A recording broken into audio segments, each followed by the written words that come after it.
Lukman adalah seorang pria berusia 25 tahun yang hidup di sebuah desa terpencil di Jawa Barat. Desa itu terletak di antara sawah-sawah hijau dan perbukitan yang sering diselimuti kabut. Hidup Lukman jauh dari kata cukup, bahkan bisa dibilang sangat sederhana. Ia tinggal di rumah kayu warisan orang tuanya yang sudah lapuk dan mulai miring di salah satu sisinya.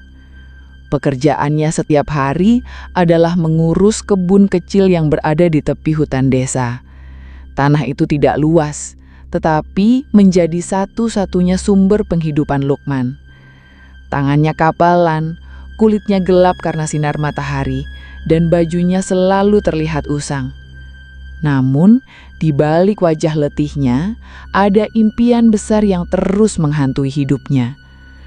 Ia ingin kaya raya, memiliki rumah besar, mobil mewah, dan istri cantik yang membuatnya disegani warga desa. Setiap malam sebelum tidur, ia memandangi langit dan membayangkan hidup dalam kemewahan. Walaupun tahu itu mustahil didapat dari bertani saja, namun Lukman tak pernah berhenti berharap. Hingga suatu malam, ketika bulan terlihat besar dan menggantung rendah di langit, Lukman duduk di depan gubuknya yang terletak di tengah kebun. Malam itu sunyi, hanya suara jangkrik dan angin yang berhembus pelan. Tiba-tiba, telinganya mendengar suara tembang dan gamelan dari dalam hutan. Gamelan pelan mengalun, seperti berasal dari tempat yang jauh, namun terasa dekat di telinganya. Gamelan itu terdengar merdu, namun juga membuat bulu kuduknya berdiri. Lukman mencoba meyakinkan diri bahwa itu hanya halusinasinya saja. Namun, beberapa saat kemudian, ia melihat cahaya dari balik pepohonan, seperti obor yang dibawa oleh beberapa orang menuju ke dalam hutan. Bayangan tubuh-tubuh samar berjalan perlahan di antara pepohonan yang gelap. Jantung Lukman berdebar kencang, keringat dingin mulai mengalir di pelipisnya. Namun langkah kakinya seperti terpaku, tak bisa berlari ataupun bersembunyi. Ia hanya bisa memperhatikan, membiarkan suara gamelan itu terus menggema di pikirannya. Semakin lama, suara itu seperti memanggil dan menarik kesadarannya ke dalam hutan. Namun malam itu, Lukman tetap diam di tempat hingga suara itu perlahan menghilang di telan gelapnya malam. Keesokan paginya, rasa penasaran itu belum juga hilang dari benaknya. Ia berjalan cepat menuju rumah seorang dukun tua yang biasa disebut Abah oleh warga desa. Abah tinggal di rumah sederhana di pinggir desa, tidak jauh dari jalan masuk ke hutan. Lukman mengetuk pintu rumah Abah dengan perasaan gelisah. Abah menyambut dengan pandangan curiga saat mendengar cerita Lukman tentang gamelan dan obor semalam. Awalnya Abah enggan berbicara. Dirinya hanya menggeleng pelan dan menyuruh Lukman untuk pulang saja. Namun Lukman terus memohon agar Abah menceritakan apa yang sebenarnya terjadi. Dengan napas berat, Abah akhirnya mulai bercerita tentang sosok yang pernah dikenal di desa mereka. Dulu ada seorang sinden bernama Nyai Ratih. Nyai Ratih begitu terkenal karena kecantikan dan suaranya. Ia selalu tampil anggun dengan kebaya berwarna merah dan selendang kuning emas di bahunya. Banyak saudagar kaya datang untuk melamar, namun semuanya ditolak oleh Nyai Ratih. Justru ia memilih menikah dengan seorang petani miskin. Pilihan yang membuat semua orang heran dan kecewa. Namun, setahun setelah menikah, suami pertamanya jatuh sakit dan meninggal dengan cara yang aneh. Setelah itu, Nyai Ratih tak pernah lagi tampil di panggung selama sebulan penuh. Namun, yang membuat warga lebih terkejut, setelah masa berkabung itu, ia kembali muncul lebih cantik dan lebih kaya dari sebelumnya. Rumornya, ia telah mewarisi harta suaminya. Namun, wajahnya yang tetap muda menjadi bahan perbincangan warga desa. Dalam 15 tahun, Nyai Ratih menikah 10 kali. Dan anehnya, semua suaminya meninggal tepat setahun setelah mereka menikah. Kematian mereka tidak wajar. Ada yang tiba-tiba pingsan di ladang, ada yang ditemukan membusuk di dalam kamar, dan ada juga yang hilang tak pernah ditemukan. Lama-lama, warga mulai curiga bahwa Nyai Ratih bukan perempuan biasa. Beberapa warga berbisik bahwa dia melakukan pesugihan untuk tetap awet muda dan kaya raya. Kecurigaan memuncak saat keluarga suami ke-10-nya datang ke desa dengan amarah. Mereka ingin mencari keadilan atas kematian yang dianggap tidak masuk akal. Akhirnya, warga beramai-ramai menuju rumah Nyai Ratih sambil membawa obor dan senjata tajam. Namun saat mereka tiba, rumah itu kosong dan Nyai Ratih menghilang begitu saja. Tak ada satupun barang miliknya yang tersisa, seolah ia lenyap di telan bumi. Warga yang marah akhirnya membakar rumah Nyai Ratih sampai rata dengan tanah. Mereka hanya berhasil menemukan kebaya dan selendang yang biasa digunakan Nyai, lalu menguburnya di dekat sungai. Abah menjelaskan bahwa lokasi rumah Nyai hanya berjarak sekitar 300 meter dari kebun milik Lukman. Ia menduga bahwa suara gamelan yang didengar Lukman berasal dari orang-orang yang ingin mengikuti jejak kawin pesugihan seperti Nyai. Abah memperingatkan Lukman agar tak lagi bermalam di kebunnya. Ia menyuruh Lukman pulang sebelum senja dan tak mendekati hutan itu lagi, karena menurut Abah, tempat itu menyimpan kutukan.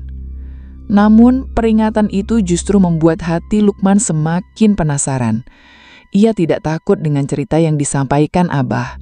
Baginya, kisah tentang Nyai Ratih bukan sekedar cerita menyeramkan, tapi jalan menuju impian yang selama ini hanya ada dalam angan-angannya. Pagi itu Lukman pulang ke rumahnya sambil memikirkan sesuatu. Ia ingin membuktikan sendiri apakah kisah Nyai Ratih hanyalah sebuah dongeng atau kenyataan yang bisa digapai.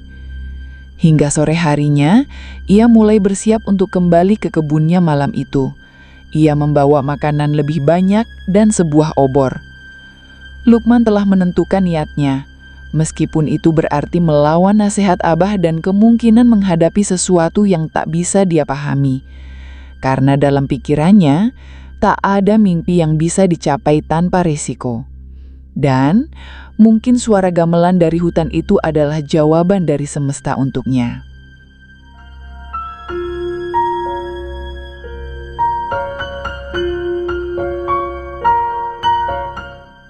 Senja belum sepenuhnya hilang ketika Lukman mulai memasuki batas hutan. Langkahnya mantap, membawa obor dan bekal makanan dalam kantong kain tua. Angin dari pepohonan terasa lebih dingin dibanding biasanya, seolah malam itu menyimpan sesuatu yang berbeda. Aroma hutan dan dedaunan kering memenuhi hidung saat kakinya menginjak jalur setapak yang hampir tak terlihat. Suara jangkrik terdengar bersahutan, tetapi tak ada suara gamelan seperti malam sebelumnya. Lukman terus berjalan masuk, menelusuri arah yang ia ingat sebagai tempat asal cahaya obor yang ia lihat malam itu. Setelah hampir 1 jam, ia mulai ragu apakah jalannya benar. Semak mulai tinggi, ranting-ranting menutupi jalan, dan kabut tipis mulai turun perlahan. Namun tekadnya lebih kuat dari rasa takut yang mulai merayap di dalam hatinya. Ia menyusuri jalur hingga menemukan tanah yang lebih rata dan dikelilingi pohon-pohon besar. Di tempat itulah ia merasa pernah melihat cahaya obor sebelumnya. Lukman duduk di atas akar pohon besar yang menjalar ke permukaan tanah. Ia membuka bekal yang dibawanya, sepotong nasi bungkus dan air dalam botol plastik. Saat tangan kirinya mengambil makanan, tiba-tiba terdengar suara ranting patah dari arah belakang. Lukman menoleh cepat dan melihat sosok perempuan tua berdiri beberapa meter darinya. Perempuan itu mengenakan kebaya coklat lusuh dan kain batik yang kotor oleh tanah. Rambutnya panjang dan acak-acakan, sebagian menutupi wajahnya yang penuh kerutan. Namun tatapan matanya tajam dan bibirnya tersenyum tipis.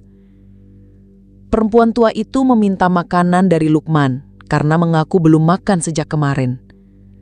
Tanpa banyak bicara, Lukman membagi makanannya menjadi 2 dan mempersilahkan perempuan itu duduk di dekatnya.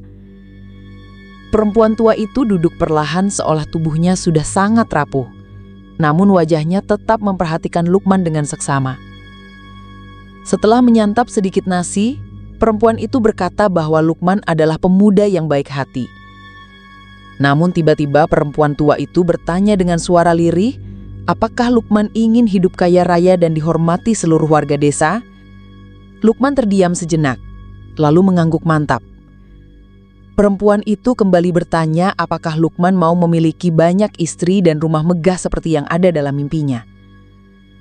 Lukman hanya menatap wajah perempuan itu tanpa ragu, dan hatinya berkata iya. Perempuan itu lalu bangkit perlahan dan berdiri di depan Lukman sambil menunduk. Dengan tangan kurus dan keriput, ia mengguratkan ujung kukunya di lengan kirinya sendiri. Darah hitam mengalir dari luka yang terbuka. Perempuan itu menyodorkan tangannya pada Lukman dan menyuruhnya untuk meminum cairan hitam tersebut. Lukman merasa tubuhnya bergetar, namun entah kenapa ia tetap menyambut tangan itu dan menempelkan mulutnya. Rasa amis dan panas langsung memenuhi mulutnya. Saat cairan hitam menyentuh lidahnya, sesaat setelah itu tubuhnya terasa lemas dan pandangannya menjadi buram. Namun dalam keadaan setengah sadar, ia melihat perempuan tua itu perlahan berubah. Kulitnya yang keriput menjadi halus, rambutnya yang putih memanjang dan hitam berkilau. Tubuhnya kembali ramping dan wajahnya menjadi sangat cantik. Perempuan itu sekarang berdiri dengan anggun, mengenakan kebaya merah terang dan selendang kuning emas di bahunya. Dialah Nyai Ratih, sinden yang dulu terkenal di desa mereka dan hilang entah kemana. Lukman tak bisa berkata apapun. Tubuhnya masih lunglai, namun matanya tak bisa lepas dari wajah Nyai. Nyai tersenyum dan berkata bahwa sekarang Lukman telah menjadi suaminya yang sah. Nyai Ratih berkata bahwa Lukman akan mendapatkan semua yang ia impikan, asalkan ia memenuhi satu syarat. Syarat itu adalah menikahi gadis-gadis muda dan menumbalkan mereka kepada Nyai sebagai bentuk persembahan. Lukman masih belum bisa menggerakkan tubuhnya, namun hatinya sudah menyatu dengan kesepakatan itu. Nyai mendekatinya, mengelus rambutnya lalu memeluknya dengan lembut. Pelukan itu membuat tubuh Lukman perlahan kembali hangat dan bisa bergerak. Nyai mengatakan bahwa malam ini adalah awal dari kehidupan baru yang tak pernah ia bayangkan sebelumnya. Lukman hanya bisa menatap wajah Nyai yang semakin bersinar dalam gelapnya hutan. Bulan yang sebelumnya tertutup awan, kini menampakkan diri dan cahayanya jatuh tepat di atas tubuh Nyai. Wajah cantiknya semakin jelas, namun juga menyimpan sesuatu yang membuat bulu kudit berdiri. Angin berhenti berhembus, suara jangkrik lenyap dan hutan menjadi sunyi seketika. Malam itu, Lukman menghabiskan waktu bersama Nyai di bawah cahaya bulan, melakukan penyatuan sebagai bagian dari perjanjian pesugihan. Tak ada suara selain napas mereka dan bisikan lembut Nyai yang menyusup ke telinga Lukman. Lukman merasakan tubuhnya berubah menjadi ringan dan tenang, seolah beban hidupnya perlahan terangkat. Nyai mengajaknya kembali ke kebun, namun sebelum itu ia memberi Lukman sesuatu. Dari dalam kain kebayanya, Nyai mengeluarkan sekantong kecil berisi koin emas yang berkilau dalam cahaya bulan. Koin itu adalah tanda bahwa pesugihan sudah dimulai dan kekayaan akan datang sedikit demi sedikit. Lukman menerima kantong itu dengan tangan gemetar, lalu menatap wajah Nyai yang kini tampak seperti gadis berusia 20 tahun.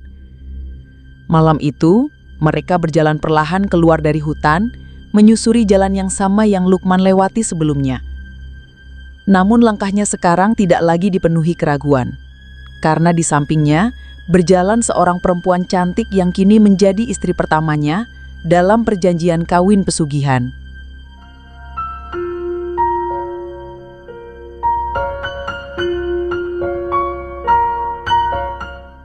Pagi hari setelah keluar dari hutan, Lukman langsung kembali ke rumah kecilnya yang reyot di ujung desa. Ia duduk di dalam kamar sambil membuka kantong kecil berisi koil emas pemberian Nyai Ratih. Emas itu begitu menyilaukan, membuat Lukman sempat ragu apakah semua yang terjadi semalam hanya mimpi. Namun koin itu nyata dan terasa berat di tangannya. Beberapa hari kemudian, Lukman menjual sebagian koin kepada orang kota yang biasa menukar bara antik. Uangnya sangat besar, jauh melebihi nilai emas biasa. Dengan uang itu, Lukman membawa Ratih pindah dari desa ke pinggiran kota kecil di daerah pegunungan. Ia membeli sebuah rumah besar berlantai 2 dan terlihat mencolok di antara rumah-rumah warga lainnya. Orang-orang mulai bertanya-tanya dari mana datangnya kekayaan Lukman yang mendadak itu. Namun tak ada yang benar-benar tahu karena Lukman pandai menyembunyikan jejaknya. Di rumah barunya, Nyai Ratih ikut tinggal bersama. Namun ia memperkenalkan diri sebagai adik perempuan Lukman dari luar kota. Wajah Ratih yang cantik dan tubuhnya yang anggun membuat banyak warga percaya begitu saja. Ia mengenakan baju mahal dan selalu bersikap tenang, namun tatapannya kadang membuat orang ketakutan. Lukman tak lagi bekerja serabutan seperti dulu. Kini ia memulai usaha toko elektronik dan dibantu oleh para pegawai yang bekerja dengannya. Usahanya maju pesat dan uang terus mengalir masuk ke rekeningnya. Setiap malam, Nyai Ratih duduk di beranda rumah sambil menyanyikan tembang. Suaranya mengalun halus, tapi bagi orang yang peka, suara itu terdengar seperti ratapan dari dunia lain. Lukman mulai merasakan kehidupan yang dulu hanya bisa ia impikan. Ia sering mengadakan pesta kecil di rumahnya, mengundang tetangga dan teman bisnisnya. Namun di balik senyum dan keramahan itu, Lukman tahu waktunya sudah dekat untuk memenuhi syarat pesugihan. Nyai Ratih mulai memberinya bisikan setiap malam, menyuruhnya mencari gadis muda untuk dijadikan istri. Lukman menurut dan mulai sering keluar malam untuk mendatangi tempat-tempat ramai. Di sebuah pasar malam, ia bertemu dengan seorang gadis penjual kue yang ramah. Gadis itu bernama Dinda, anak yatim piatu yang tinggal bersama bibinya. Wajahnya manis, kulitnya putih dan cara berbicaranya sopan hingga membuat Lukman semakin tertarik. Beberapa kali Lukman datang ke lapak Dinda dan membeli dagangannya dalam jumlah besar. Dinda merasa senang karena dagangannya laku dan mulai mengenal Lukman lebih dekat. Lukman kemudian datang ke rumah bibinya untuk melamar Dinda. Bibinya terkejut, namun merasa tersanjung karena Lukman dikenal kaya raya dan juga dermawan. Tak lama, Dinda menerima lamaran itu dan mereka pun menikah secara sederhana. Setelah menikah, Lukman membawa Dinda tinggal di rumah besarnya. Dinda sempat terkejut melihat rumah itu begitu mewah namun juga sepi. Nyai Ratih menyambut Dinda dengan senyum yang dingin, memperkenalkan diri sebagai adik perempuan Lukman dari luar kota. Wajah Dinda tersenyum, namun sejak hari pertama, hatinya merasa tidak tenang setiap kali berada di dekat Ratih. Nyai Ratih selalu mengenakan pakaian yang sama, sebuah kebaya merah marun dengan selendang kuning di bahu. Ia jarang berbicara, namun selalu muncul tiba-tiba di belakang Dinda atau di sudut ruangan tanpa suara. Dinda sering melihat Nyai Ratih duduk sendirian di taman belakang sambil menaburkan bunga di atas tanah yang tidak pernah ditanami apapun. Lukman mulai menjaga jarak dari Dinda dan lebih sering menghabiskan waktu di ruang kerja bersama Ratih. Setiap malam, Dinda merasa sulit untuk tidur. Suara gamelan kerap terdengar dari arah dapur, padahal tidak ada alat musik di rumah itu.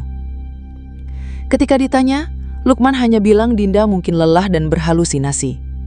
Namun Nyai Ratih tak pernah menjawab apapun saat ditanyai tentang suara-suara aneh itu. Dinda juga mulai bermimpi aneh. Dalam tidurnya, ia sering berada di panggung besar, mengenakan kebaya dan menyanyi dengan suara yang merdu. Di depan panggung, ratusan orang duduk diam, semua wajahnya kosong dan tak berkedip.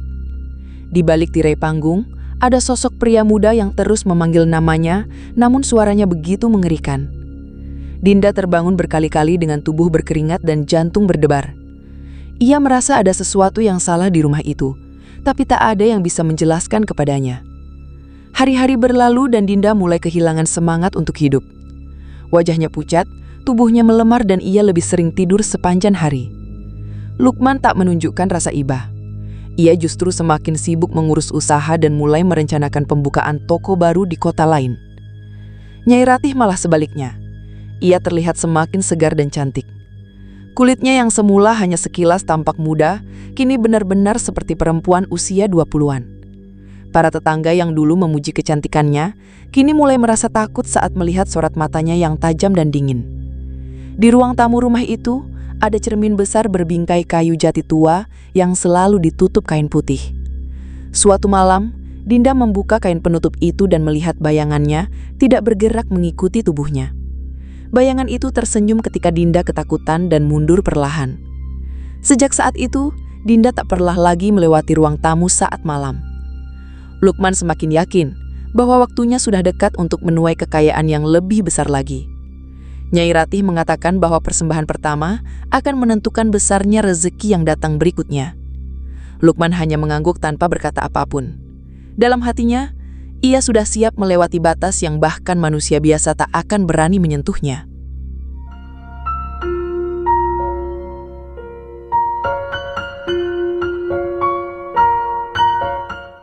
Di satu malam yang sangat dingin, Dinda berjalan di dalam rumah. Kakinya membawanya ke taman belakang tempat Ratih biasa menaburkan bunga. Di sana, ia melihat tanah yang dulu kosong, kini dipenuhi bunga melati putih yang telah mekar. Di tengah bunga itu, ada sebuah batu nisan tanpa nama. Dinda tertegun. Ia merasa tubuhnya menolak berada di tempat itu. Namun kakinya tak bisa beranjak. Dari balik bayangan, Ratih muncul dengan selendang kuning berkibar pelan. Ia tidak berkata apapun, hanya menatap Dinda lama dan mengangkat tangannya pelan ke arah nisan itu. Dinda langsung jatuh pingsan. Keesokan harinya, ia ditemukan oleh pembantu rumah dalam keadaan tak sadarkan diri di ruang tamu. Setelah kejadian itu, Dinda tak pernah lagi berbicara. Ia lebih sering diam, duduk memeluk lutut di sudut kamar, dan menatap kosong ke arah dinding. Lukman mulai menghindari pandangan Dinda. Di dalam hatinya, ada rasa bersalah, namun bayangan kekayaan dan kemewahan membuatnya menjadi gelap mata. Nyai Ratih tidak lagi bersikap seperti saudara. Ia sering masuk ke kamar Lukman tanpa mengetuk, berdiri di belakangnya saat ia duduk termenung, dan membisikkan sesuatu yang tidak terdengar oleh siapapun. Wajah Lukman semakin tua, meski usianya baru 26 tahun. Namun dompetnya semakin tebal, dan tokonya kini membuka cabang di 2 kota lainnya. Tepat 1 tahun setelah pernikahan, Dinda meninggal dunia dalam tidurnya. Wajahnya tenang, namun matanya terbuka seperti melihat sesuatu yang mengerikan sebelum nafas terakhir. Pemakamannya dilakukan dengan cepat. Lukman mengatakan kepada tetangga bahwa Dinda sakit keras dan tak sempat dibawa ke rumah sakit. Tak banyak yang curiga, meski beberapa warga melihat darah kering di bawah kukunya saat jenazahnya dimandikan. Setelah pemakaman, suasana rumah menjadi lebih sunyi dari biasanya. Namun Lukman tidak terlihat berduka. Ia justru sering keluar kota, membawa uang dalam jumlah besar untuk mengembangkan usahanya. Di sisi lain, Ratih tampak sangat bahagia. Ia mulai mengenakan pakaian berwarna cerah dan berdandan seperti gadis remaja. Wajahnya kini benar-benar seperti anak muda, dan tak ada yang bisa menyangka bahwa dulunya ia diperkenalkan sebagai adik Lukman. Lukman tahu bahwa semua ini adalah bagian dari perjanjian pesugihan. Tumbal pertama sudah diterima. Ia tahu bahwa pengorbanan Dinda bukanlah yang terakhir, namun ia sudah terlanjur berjalan terlalu jauh. Dalam satu malam, Lukman duduk sendirian di ruang tamu, menatap cermin besar yang dulu selalu ditutup kain putih. Kini cermin itu terbuka, dan pantulannya memperlihatkan Ratih berdiri di belakangnya, meski di dunia nyata ia sedang berada di lantai atas. Lukman tidak terkejut. Ia sudah mulai terbiasa dengan hal-hal yang tak bisa dijelaskan. Ketika Ratih turun ke ruang tamu, ia tidak berkata apapun dan hanya duduk di sebelah Lukman sambil menggenggam tangannya. Dari dalam cermin, sosok Dinda muncul dalam kebaya putih, berdiri diam dengan mata yang mengerikan. Wajahnya cantik, namun kulitnya pucat seperti kain kafan. Di belakang Dinda, puluhan wajah lain mulai bermunculan. Semua perempuan, Semua mengenakan kebaya, semua menatap Lukman tanpa berkedip. Lukman berdiri pelan, menutup kain cermin dengan tangan gemetar. Ia tahu bahwa hidupnya kini tak lagi sama. Ratih tersenyum dan untuk pertama kalinya, Lukman merasakan dingin yang menusuk langsung ke dalam dadanya. Di luar rumah, suara gamelan terdengar samar, diselingi suara sinden yang mendayu-dayu. Itu adalah panggilan dari tempat yang sama, ketika Lukman pertama kali masuk ke dalam hutan malam itu. Ia tahu, panggilan berikutnya akan datang lebih cepat. Ratih memandang keluar jendela ke arah langit malam yang gelap tanpa bintang. Wajahnya tidak pernah berubah. Ia sudah mendapatkan tumbal pertamanya. Dan Lukman kini benar-benar telah menjadi bagian dari pesugihan kawin yang telah ia pilih sendiri.